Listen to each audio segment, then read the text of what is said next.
Welcome to my YouTube channel, Women in Islam. अस्सलाम वालेकुम वरहमतुल्लाहि वबरकातुहू। आज हम जो डिस्कस करेंगे वो ये है कि हर मुसलमान चाहता है कि हमारा अच्छे अमाल अच्छी चीज़ करते हुए ख़ात्मा हो, तो हमें अच्छी मौत कैसे आए।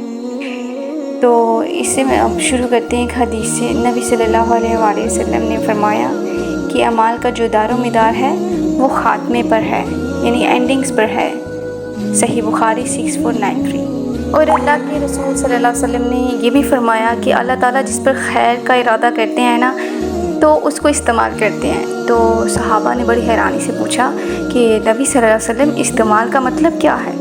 तो अल्लाह के रसूल सल्लल्लाहु अलैहि वसल्लम ने फरमाया इस्तेमाल का मतलब कि इंसान को अल्लाह ताला तौफीक देते हैं ऐसे नेक अमाल की जिस पर इंसान दामत इख्तियार करता है, तो दी एंड इंसान का ख़ात्मा भी फिर उसी अमाल पर होता है। सही अल बुखारी 71। तो इससे पता चलता है कि इससे जो ना हमें ये पता चला कि हमेशा इंसान को अल्लाह ताला से ये हुस्न ज़न रखना चाहिए कि ये अमल करते हुए अल्लाह मुझे इस पर ही ख़ात्मा दे। क्योंकि देखें, ये कहना बड़ा आसान होता है कि ला इलाहा इल्लल्लाह मुहम्मद रसूलुल्लाह, मैंने जो है दुनिया से रुखसत होना है और मैं समझे बेड पर हूँ, और तो जो है ना आखिर में ला इलाहा इल्लल्लाह का पढ़ना कौन सा मुश्किल काम है, पढ़ लूँगा।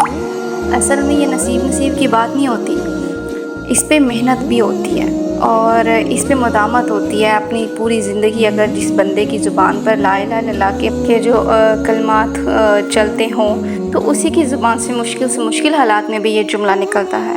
आप खुद देखें कि जब इंसान किसी बात करने का आदी होता है ना, तो मतलब फॉर एग्ज़ाम्पल जैसे हम देखते हैं कि अल्लाह माफ़ करे, जैसे जो वर्ड एफ वर्ड है या एस वर्ड है, जैसे उस इंसान को चोट लगती है तो unconsciously he said that word, उसके मुंह से निकलता है ये वर्ड, यही वर्ड निकलता है, क्योंकि वो उस तरह की लैंग्वेज, उस तरह की वर्ड्स उसके मुंह से निकलते हैं, वो उसी का आदी होता है। तो इसके मद्दे मुकाबिल अगर इंसान ला इलाहा इल्लल्लाह या बिस्मिल्लाहिर्रहमानिर्रहीम या सल्लल्लाहु अलैहि वसल्लम कोई दुरूद पाक या कोई भी अल्लाह ताला का जिक्र करते हैं, तो उस इंसान की मौत हो जाती है, तो उससे बड़ी खैर की बात क्या होगी। अब ये चीज़ अनकॉन्शियसली होती है, मतलब ये नहीं है कि आप जो है ना आखिर में जैसे लोग सोचते हैं ला इलाहा इल्लल्लाह कहना कौन सी बड़ी बात है, बोल देंगे हम लोग। तो ये चीज़ हमें ज़िंदगी में प्रैक्टिस करनी पड़ती है और इंसान इस पर जो है ना ख़ुद को ट्रेन कर सकता है, लेकिन इसके लिए आपको अपनी लाइफस्टाइल थोड़ी सी चेंज करनी पड़ेगी।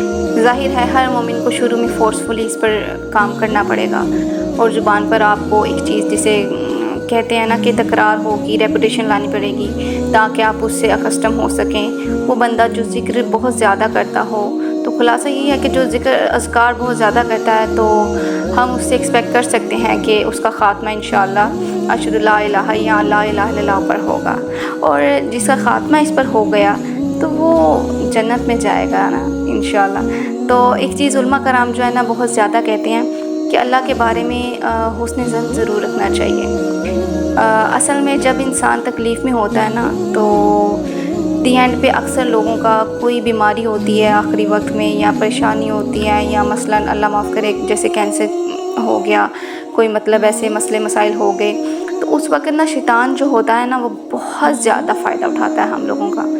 तो आप देखते हैं जैसे कि बरसीसा का जो वाक़या है, फॉर एग्ज़ाम्पल उसके अंदर भी शैतान ने हमारा फ़ायदा उठाया और उसको अल्लाह ने होपलेस कर दिया, अल्लाह से नाउमीद कर दिया। इस तरह जो लोग अल्लाह माफ़ करे कैंसर से लड़ रहे होते हैं, वो तकलीफ़ जो कीमो की होती है और बहुत सी ऐसी जो ना तकलीफ़ होती हैं, तो एक वक्त आता है कि वो अल्लाह ताला से ना बदज़न हो जाता है। और इसी तरीके से जो ओल्ड होम्स में होते हैं, तो ऐसे मौक़ों पर उलमा कराम कहते हैं कि आखिरी दिनों में जब इंसान दुनिया से रुखसत हो रहा हो, उस वक़्त अल्लाह की रहमत पर उम्मीद, ईमान और तक़वा जो होता है ना, ये इंसान को बहुत बड़ी कामयाबी अता करता है। लेकिन ये बड़ा मुश्किल काम होता है। उस वक्त पे ज़ाहिर है इंसान बड़ा डिमोटिवेटेड हो जाता है, तो बड़ा पेन में होता है। तो इंसान ने पता नहीं कितनी दुआएं उसने की होती हैं कि अल्लाह मुझे इस तकलीफ़ से निजात दे दे, लेकिन उसकी मौत ही उसमें लिखी होती है।